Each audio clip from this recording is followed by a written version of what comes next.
The assassin who murdered Gianni Versace was connected to a massive syndicate using 150,000 forged passports. The glitch? Every single passport was officially issued by a heavily armed, fake country floating off the British coast. Hey everyone, and welcome back.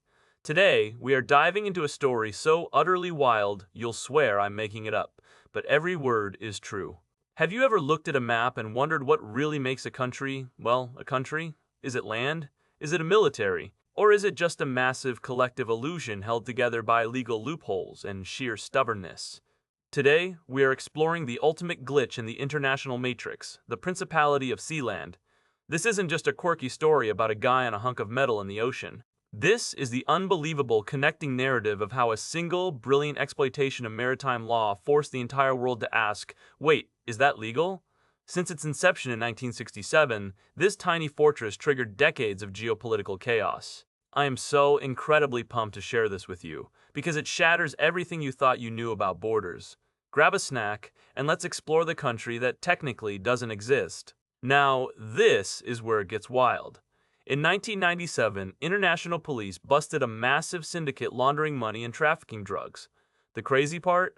They were traveling on 150,000 forged Sealand passports. These fake documents were even linked to the assassin who tragically murdered fashion icon Gianni Versace that same year. But what exactly is Sealand? Geographically, in 1967, this self-proclaimed nation claimed a tiny World War II anti-aircraft platform called HM Fort Ruffs. Sitting atop two concrete pillars, it boasts just 0.0015 square miles of habitable space.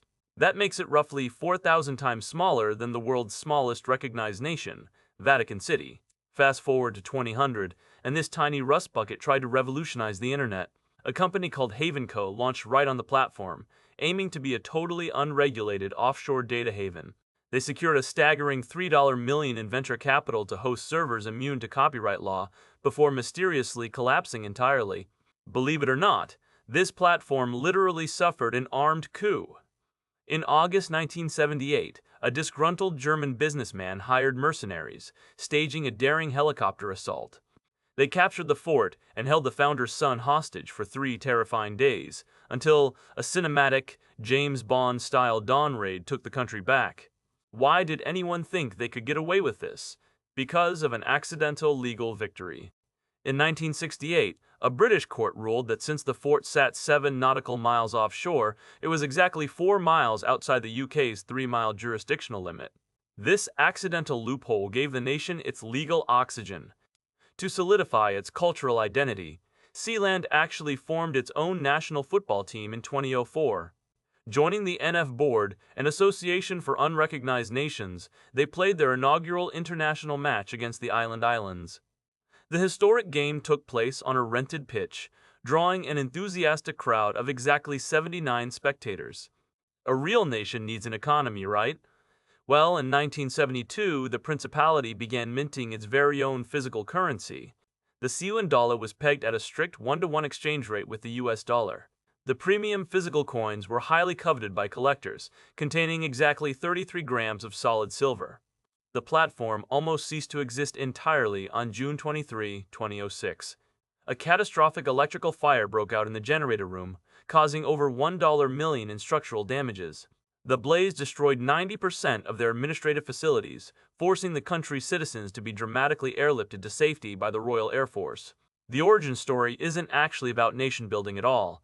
In 1965, founder Roy Bates originally seized the fort simply to broadcast Radio Essex. He was exploiting a loophole to run a pirate radio station, dodging the BBC's strict broadcasting monopoly to blast pop music to over 2.5 million eager listeners daily. A major geopolitical showdown occurred in 1987 when the United Kingdom formally extended its territorial waters to 12 nautical miles.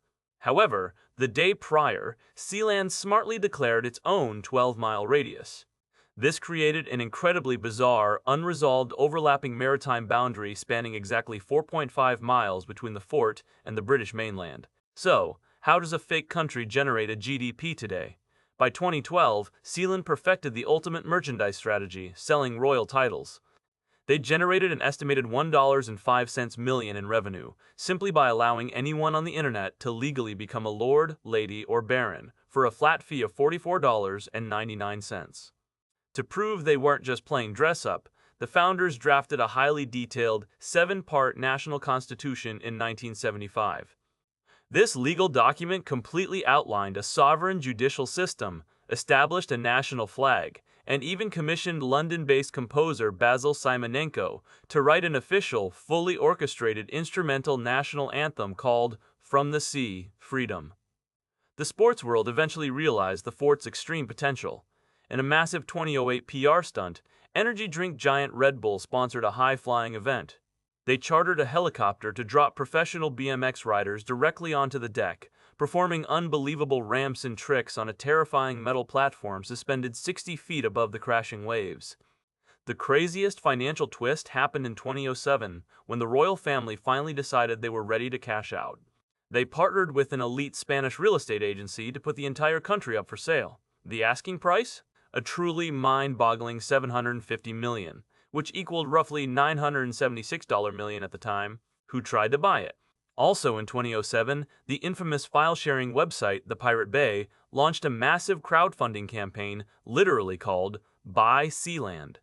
They managed to raise an impressive $20,000 in just 2 weeks before the royal family flatly refused to sell their sovereign territory to a torrenting syndicate. Fast forward to the modern era, and Sealand handled global health crises better than superpowers.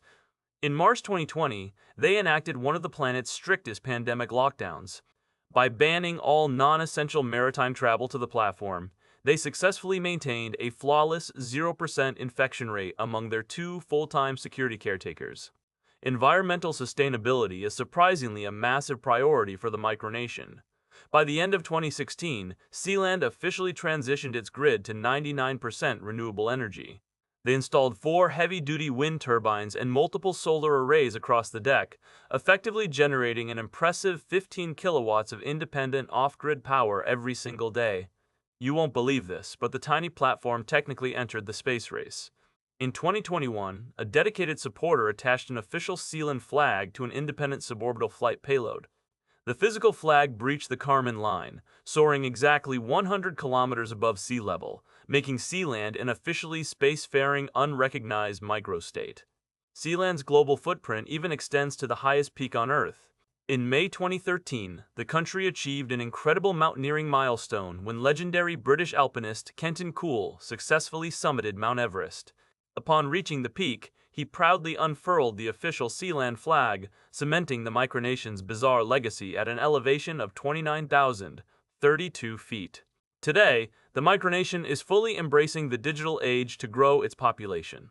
By 2023, Sealand introduced highly advanced digital e-residency programs and physical ID cards. Equipped with modern NFC microchip technology, they have officially verified over 500 active digital citizens residing globally, proving this bizarre experiment is still actively expanding. So, what does this all mean? When you look past the burning generators, the helicopter raids, and the internet pirate alliances, the story of Sealand asks us a genuinely profound question. What gives any nation power?